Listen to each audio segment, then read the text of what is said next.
धर्म नगरी हरिद्वार का पानी पीने योग्य नहीं। ऐसा किया तो जान के लिए बन सकता है आफत।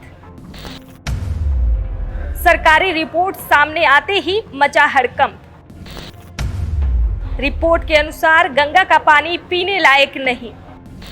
अक्सर हरिद्वार जाकर हर की पौड़ी या दूसरे घाटों पर डुबकी लगाते हुए आपने भी गंगा नदी का पानी पी लिया होगा, तो ये खबर आपको भी ज़रूर सुनना चाहिए। भले ही आपने ये श्रद्धा पूर्वक किया हो, लेकिन अपने स्वास्थ्य का ध्यान में रखते हुए ऐसा बिल्कुल नहीं करना चाहिए। ऐसा हम नहीं, सरकारी रिपोर्ट्स कहती हैं। रिपोर्ट्स कहती हैं कि गंगा नदी का पानी बिल्कुल ही पीने लायक नहीं रहा। आइए जानते हैं इसके बारे में विस्तार से।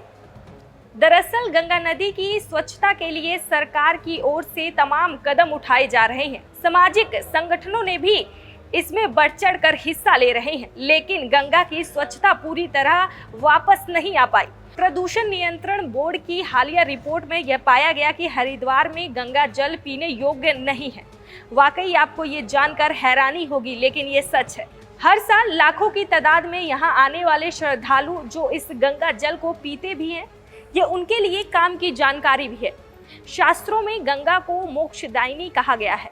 धर्मनगरी हरिद्वार में साल भर लाखों की संख्या में श्रद्धालु पहुंचते हैं, गंगा में डुबकी लगाते हैं और पूरी श्रद्धा से गंगा का आचमन भी करते हैं। श्रद्धालु तो गंगा का जल बेझिझक पीते भी हैं, लेकिन वैज्ञानिक नज़रिए से गंगा का जल पीना हानिकारक हो सकता है, क्योंकि प्रदूषण नियंत्रण बोर्ड के मासिक सर्वे में गंगा जल में फीकल कॉलीफॉर्म यानी अपशिष्ट की मात्रा अधिक पाई गई है। रिपोर्ट में गंगा जल बी श्रेणी बताया गया है।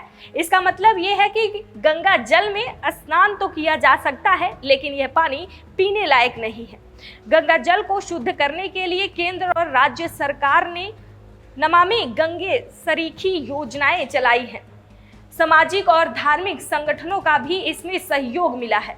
काफी हद तक गंगा के प्रदूषण में कमी आई है, लेकिन आज भी हरिद्वार में गंगा में गिरते नालों को देखा जा सकता है। साथ ही कई एसटीपी ऐसे हैं जिसमें पानी बिना ट्रीटमेंट के सीधा गंगा में जा रहा है।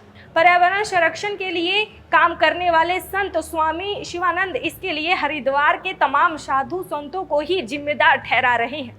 वे कहते हैं कि गंगा सिर्फ एक नदी मात्र नहीं, बल्कि भारत की संस्कृति का एक बड़ा हिस्सा है। एक दौर था जब किसी भी चीज़ की शुद्धता और पवित्रता को दर्शाने के लिए गंगा के नाम का सहारा लिया जाता था, लेकिन ये निराशा कर देने वाली बात है कि हरिद्वार जैसे धर्म नगरी में ही गंगा अपने मूल स्वरूप में नहीं है।